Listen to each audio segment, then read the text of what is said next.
আসসালামু আলাইকুম। আমি মোহাম্মদ আশিকুর রহমান, পেশায় একজন সাংবাদিক। আপনাদের সাথে কিছু কথা শেয়ার করার জন্য এসেছি। আচ্ছা, ২৪ জুলাই অভ্যুত্থানের কথা তো মনে আছে অবশ্যই। আজকে সেই জুলাই অভ্যুত্থান নিয়ে কিছু কথা আমি বলবো, যে কথাগুলো সবার জানা উচিত, সবার সে সম্পর্কে ধারণা থাকা উচিত। আচ্ছা, আজকের যে দলীয় বিভক্তি, প্রতিদিন আন্দোলন, আজকে এটা তো কালকে ওইটা, হ্যাঁ, এই দলীয় বিভক্তিকরণের যেই রাজনীতি শুরু হয়েছে জুলাই অভ্যুত্থানের সময়, এই রাজনীতি কি ছিল? আপনারা কেউ বা আমরা যারা জুলাই অভ্যুত্থানের সময় রাজপথে নেমেছিলাম, আমরা কি কেউ কোনো রাজনৈতিক দলকে উঠিয়ে আনার জন্য কিংবা কোনো রাজনৈতিক দলকে ক্ষমতার চেয়ারে বসানোর জন্যে নিজেদেরকে ওই বুলেটের সামনে দাঁড় করিয়েছিলাম? আমি ভাই ব্যক্তিগতভাবে এটা করিনি। তাহলে এখন যে রাজনীতিক খেলা, রাজনীতি খেলা চলছে, এটা কেন? কেন আজকে আপনি, আমি, আমরা সবাই নিজেদের মধ্যে বিভক্ত হয়ে গিয়েছি? এই যে আমরা নিজেদের মধ্যে বিভক্ত হয়ে গেলাম, এতে সুবিধাটা ঠিক কে নিচ্ছে? আপনার আমার এই বিভক্তিকরণের জন্য সবচেয়ে বেশি সুবিধা ভোগ করছে ওই ফ্যাসিস্টরা, যারা অভ্যুত্থানকালীন সময় নিজেদেরকে মানে সবার সামনে দাঁড় করিয়ে আমাদেরকে মারার জন্য সবার সামনে দাঁড়িয়েছিল। আজ তারা আবার সেই সুযোগটা পাচ্ছে। সেই সুযোগটা দিচ্ছে কে? আপনি, আমি দিচ্ছি। আমাদের এই বিভক্তিকরণের কারণে আওয়ামী লীগ আবার ফিরে আসবে ভাই, শুধু আপনার আমার মধ্যে এই বিভক্তিকরণের কারণে। কিছু প্রশ্ন আমি রেখে যেতে চাই, যারা আজকে রাজনৈতিক সংগঠন গড়ে তুলেছেন কিংবা যারা রাজনৈতিক সংগঠনগুলো পরিচালনা করেন তাদের কাছে। আমি বিএনপি, জামাত, এনসিপি এই তিনটা দলের কাছে কিছু প্রশ্ন রেখে যেতে চাই। আচ্ছা ভাই, যখন জুলাই অভ্যুত্থান হলো, যখন ওই জুলাই আগস্টের সময় আপনারা কি কেউ দলীয় পরিচয়ে রাজপথে নেমেছিলেন? রাজনৈতিক সংগঠন দাঁড় করানোর জন্য রাজপথে নেমেছিলেন? নামেননি ভাই। আমি ব্যক্তিগতভাবে সেটা ভালোভাবে অবজার্ভ করেছি। কেউ তখন কোনো রাজনৈতিক সংগঠনকে তুলে ধরার জন্যে, তুলে আনার জন্যে আপনারা রাজপথে নামেননি।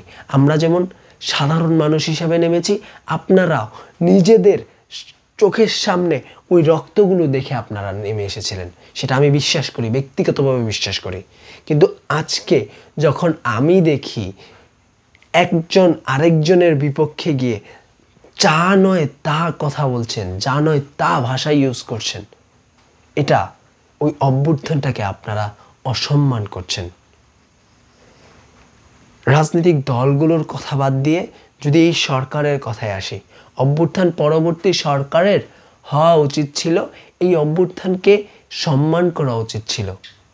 কিন্তু আমি এখন পর্যন্ত দেখিনি এই সরকার জুলাই অভ্যুত্থানকে সম্মান করে কোনো কিছু করেছে। আমার চোখে ভাই পড়েনি।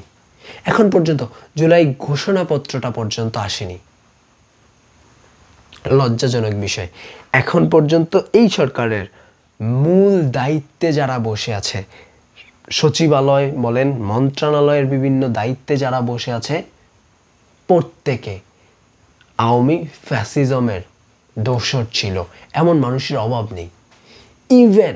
ইভেন যারা উপদেষ্টা পরিষদে বসে আছে এখনো পর্যন্ত তাদের অনেকে আওয়ামী লীগকে ফেরত চায়।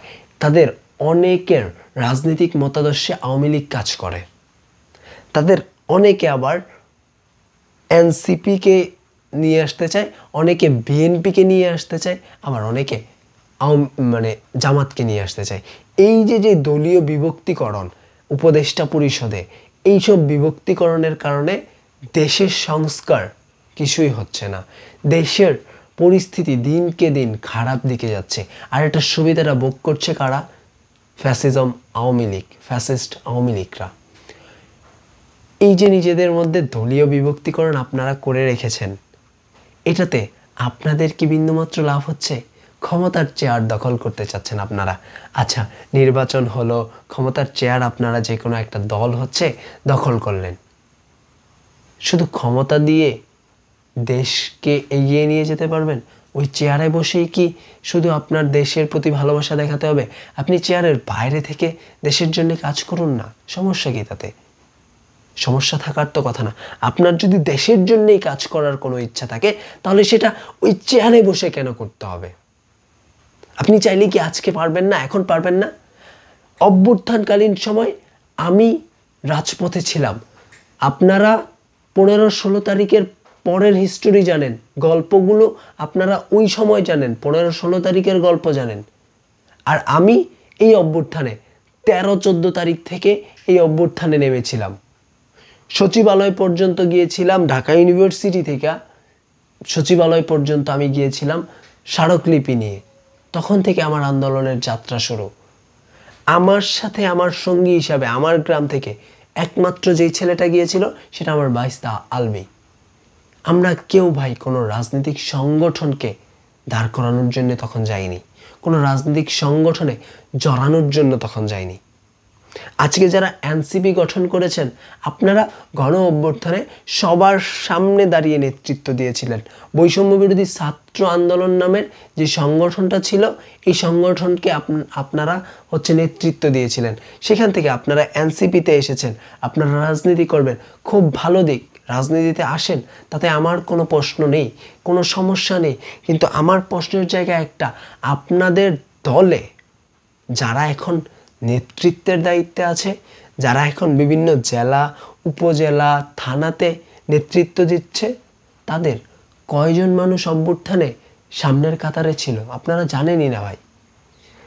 আপনারা তাদেরকেই নেতৃত্বের জায়গাটা দিয়েছেন, ঠিক যারা ওই সময়টাতে বিভিন্ন ভিডিও, ছবিতে ভাইরাল হয়েছিল।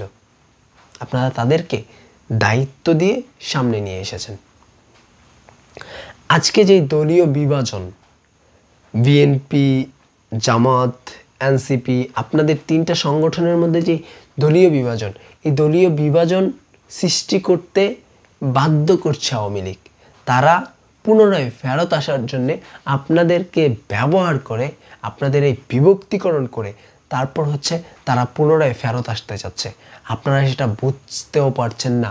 আর যতক্ষণে বুঝতে পারবেন ততক্ষণে আপনাদেরকে হয় ফাঁসির দড়িতে ঝুলতে হবে অথবা রাজপথে লাশ হয়ে পড়ে থাকতে হবে।